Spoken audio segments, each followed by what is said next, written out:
Question number 4 है, खसियत का नाम बताएं।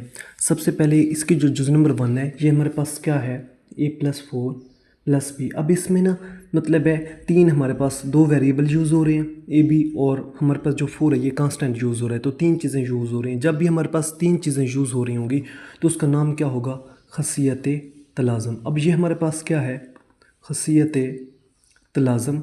अब इसमें जो हमारे पास ऑपरेटर यूज़ हो रहा है, देखो प्लस का ऑपरेटर यूज़ हो रहा है। तो अगर यहाँ पे प्लस का ऑपरेटर यूज़ हो रहा है तो हम यहाँ पे क्या लिखेंगे, बिलहाज। यहाँ पे हमारे पास कौन सी है, जमा, खसियत तलाज़म बिलहाज जमा। अगर यहाँ पे हमारे पास ज़रब का ऑपरेटर यूज़ होता, मल्टीप्लाई का ऑपरेटर यूज़ होता, तो हम क्या करते, हम कहते कि खसियत तलाज़म बिलहाज ज़रब। उसके बाद हमारे पास ये दो कांस्टेंट यूज़ हो रहे हैं, मतलब है 2 की जज़र प्लस 3 की जज़र, 3 की जज़र प्लस 2 की जज़र। इन दोनों का जवाब क्या आएगा, सेम आएगा। तो ये हमारे पास क्या है, खसियत मुबादला,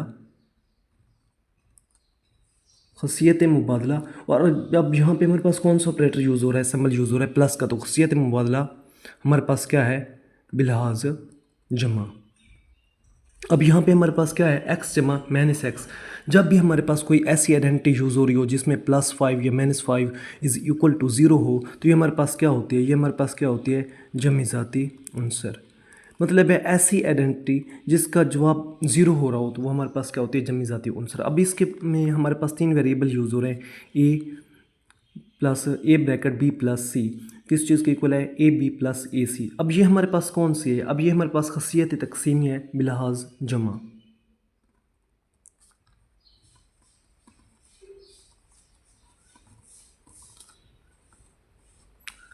अगर हमारे पास ये जो ए है, ये ए यहाँ पे होता, यहाँ पे डी होता, कुछ भी होता, ये फिर भी खसियत तकसीमी बिलहाज जमा होता। अगर यहाँ पे हमारे पास मल्टीप्लाई होता तो फिर यहाँ पे क्या होता, अगर मल्टीप्लाई होता तो हम कह सकते थे कि बिलहाज ज़रब है, लेकिन यहाँ पे जमा है तो खसियत तकसीमी बिलहाज जमा। अब ये हमारे पास कौन सी आइडेंटिटी है, फिर ये हमारे पास क्या आ गया, जमी ज़ाती उनसर। ये हमारे पास क्या है, ज़रबी ज़ाती उनसर है, क्योंकि जब भी हम 1 से किसी चीज़ को भी मल्टीप्लाई करेंगे तो उसका जवाब क्या आएगा, वही आएगा। अब यहाँ पे हमारे पास देखो, हमारे पास तीन कांस्टेंट यूज़ हो रहे हैं, और जो हमारे पास ऑपरेटर यूज़ हो रहा है वो किसका यूज़ हो रहा है, ज़रब का। तो हम क्या कह सकते हैं, हम कह सकते हैं कि ये हमारे पास क्या है, खसियत तलाज़म बिलहाज, हमारे पास क्या है, बिलहाज ज़रब है।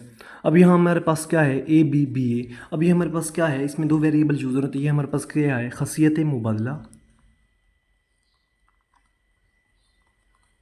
अब यहाँ पे हमारे पास क्या है, ये डॉट को शो करते हैं, लेकिन हमने डॉट लगाया नहीं है, मतलब ये डॉट ही है, ये ज़रब है। तो खसियत मुबादला बिलहाज हमारे पास क्या है, बिलहाज हमारे पास ज़रब है।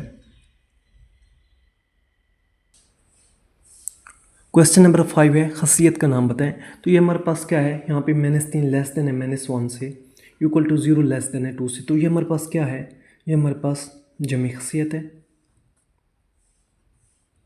उसके बाद ये हमारे पास क्या है, अगर ए लेस देन बी हो तो हमारे पास क्या है, ए बटा 1/a ग्रेटर दैन 1/b। अब ये हमारे पास क्या है, माकूसी खसियत है, माकूस खसियत। अब यहाँ हमारे पास क्या है, अगर a लेस देन b हो तो a plus C less than b plus C. तो ये हमारे पास क्या है, जमी खसियत है।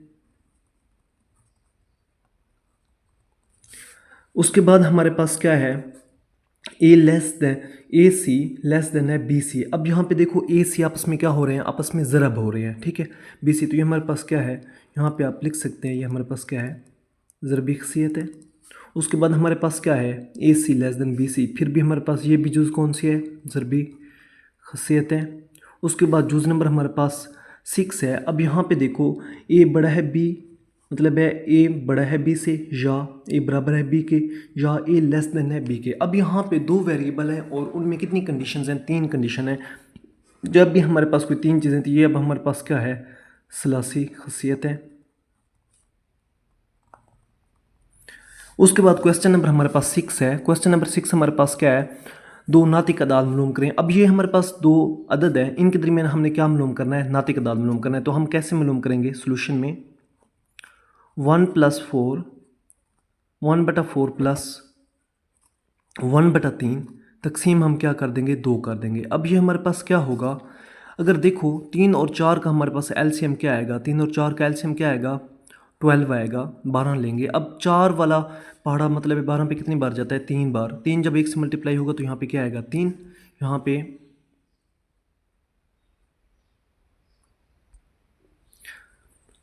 पे हमारे पास क्या है, प्लस का साइन आएगा। अब यहाँ पे हमारे पास जो 3 है, 3 वाला 12 पे कितनी बार जाता है, 4 पे, और 4 1 से मल्टीप्लाई होगा तो यहाँ पे क्या आएगा, 4, और नीचे बटा क्या आएगा, 2 आएगा। 3 और 4 हमारे पास क्या होता है, 7/12 तकसीम 2। अब यहाँ पे देखो, अगर हमारे पास कभी भी इस तरह की कोई टर्म आ जाए तो इसका ये मतलब होता है कि हमारे पास ये जो 2 है वो किस से मल्टीप्लाई होगा, 12 से। तो इसका जवाब क्या आएगा, 7/12 × 2। तो इसका फाइनल जो हमारे पास आंसर बनेगा वो बनेगा 7/24। ये हमारे पास इसका फाइनल आंसर है। ये अब हमारे पास क्या है, R1 है। मतलब है R1 हम क्या कह सकते हैं कि हमारे पास क्या है, 7/24 हमारे पास। मतलब क्या है, इसे R1 का क्या मतलब होता है, मतलब इसे आप ये कह सकते हैं कि हमारे पास क्या है, पहला अदद है। उसके बाद हमारे पास R2 क्या है, R2 को फाइंड करने के लिए हम ये कह सकते हैं कि R2 हमारे पास किस चीज़ के बराबर है, 7/24 जो हमारे पास R1 आया। और ये जो हमारे पास 1/4 और 1/3 है, इनमें से एक अदद ले लेते हैं। जैसे हम क्या ले लेते हैं, +1/3 ले लेते हैं, ठीक है। उसके बाद हम क्या करते हैं कि हम 2 डिवाइड कर लेते हैं नीचे। अब यहाँ पे देखो हमारे पास तो हमारे पास जो 3 है और 24 है, इसका एलसीएम क्या आता है इन दोनों का, इन दोनों का हम एलसीएम क्या आएगा, 24 ही आएगा ना, क्योंकि 3 वाला पढ़ा 24 पे जाता है। तो 24 यहाँ पे 7 का 7 आया। अब 3 वाला 24 की कितनी बार जाता है, 8 बार। तो यहाँ पे क्या आया, 8, और नीचे हमारे पास क्या आया, 2। अब यहाँ पे देखो हमारे पास 7 और 8 आपस में जब हम जमा करेंगे तो ये कितना बनेगा, 15 बनेगा। और ये जो 2 जब इस 24 से क्या होगा, मतलब मल्टीप्लाई हो रहा है जैसे हम पहले पढ़ रहे थे। अब ये हमारे पास क्या बना, ये बना हमारे पास 48। अब यहाँ पे अगर हम देखें तो 3 वाला पहाड़ा 15 पे भी जाता है और 48 पे भी जाता है। 3 वाला पहाड़ा 15 पे जाएगा तो हमारे पास क्या आएगा, 5 आएगा, और 3 वाला पहाड़ा 48 पे जाएगा तो हमारे पास क्या आएगा, मतलब है 16 आएगा। तो हमारे पास आंसर क्या आएगा, 5/16।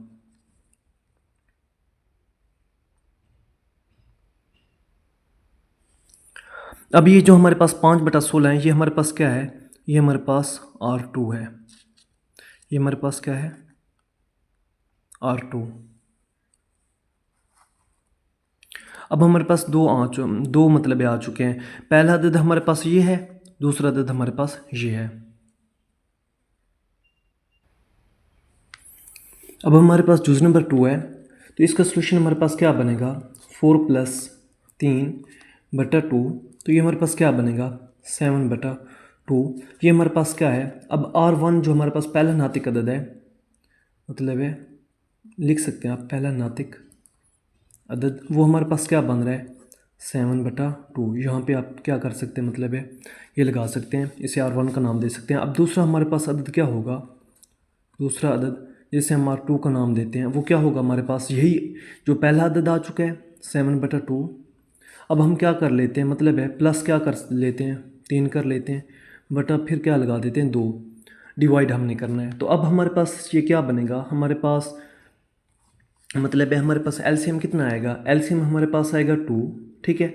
7 के नीचे 2 है तो 7 वैसे का वैसे आएगा। अब ये जो इसका मतलब ये होता है कि 3 के नीचे इसका एलसीएम क्या है, 1 है, तो 1 को हम मतलब लेते नहीं होते, लेकिन 1 जब 2 से मल्टीप्लाई होगा तो ये 2 क्या है, 3 से क्या होगा, डायरेक्ट आपस में क्या हो जाएगा, मतलब ये मल्टीप्लाई होगा। तो ये 2 जब 3 से मल्टीप्लाई होगा तो जवाब क्या आएगा, 6, और नीचे हमारे पास क्या आएगा, 2। अब यहाँ पर हमारे पास क्या बनता है, 13/2 बटा उसका 2। अब यहाँ पे ये जो 2 है हम जैसे पढ़ चुके हैं, ये 2 दरअसल इस 2 से क्या हो रहा होता है, मल्टीप्लाई हो रहा होता है। इसका जवाब क्या बनेगा, 13/4।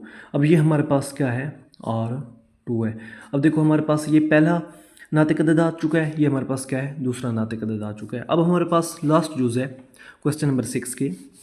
सबसे पहले हम इन दो सोल्यूशन में हम क्या करते हैं, 4/5 + 3/5, मतलब है फिर दोनों को क्या कर लेते हैं, 2 पे डिवाइड कर लेते हैं। अब दोनों का हमारे पास ये भी 4/5 है और 3/5 है, तो मतलब है एलसीएम क्या आएगा, 5 आएगा। तो 4 + 3 सेम क्या हो जाएगा, जमा हो जाएगा, 2 नीचे आ जाएगा। तो ये क्या बनेगा, 7/5 और 2। ये जो 2 है ये 5 से क्या होगा, मल्टीप्लाई होगा।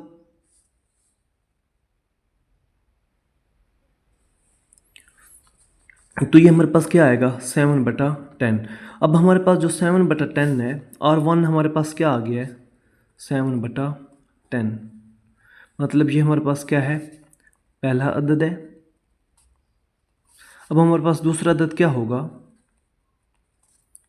जिससे हम R2 का नाम देते हैं। R2 हमारे पास क्या होगा, ये जो पहला अदद है 7/10 प्लस हमारे पास क्या होगा, कोई नंबर ले लेते हैं, मतलब है 3/5, और दोनों को क्या कर लेते हैं, 2 पे हमने क्या करना है डिवाइड करना है। तो अब देखो हमारे पास 10 क्या आएगा एलसीएम आएगा, तो 10 7 के नीचे 10 है तो 7 सेम सेम आएगा, मतलब है। उसके बाद ये जो 5 है ये 10 पे कितनी बार जाता है 2 बार जाता है, तो 2 3 से मल्टीप्लाई होगा तो कितना आएगा, मतलब है 6, और ये हमारे पास क्या आएगा 2 वैसे का वैसे। अब जब हम 7 + 6 करेंगे तो ये हमारे पास क्या आएगा 13/10/2। अब इस 2 का क्या मतलब होता है कि ये 10 से मल्टीप्लाई हो रहा है, डायरेक्ट आप मल्टीप्लाई कर सकते हैं। तो ये क्या बनेगा 13 10 × 2, जो आप क्या आता है 13/20। अब हमारे पास जो मतलब है दूसरा नातिक अदद है R2 है, वो हमारे पास क्या है 13/20 है। जैसे हमारे पास ये R1 आ चुका है, ये हमारे पास क्या है R1 हमने फाइंड कर लिया था यहाँ से, और ये हमारे पास क्या है R2 है।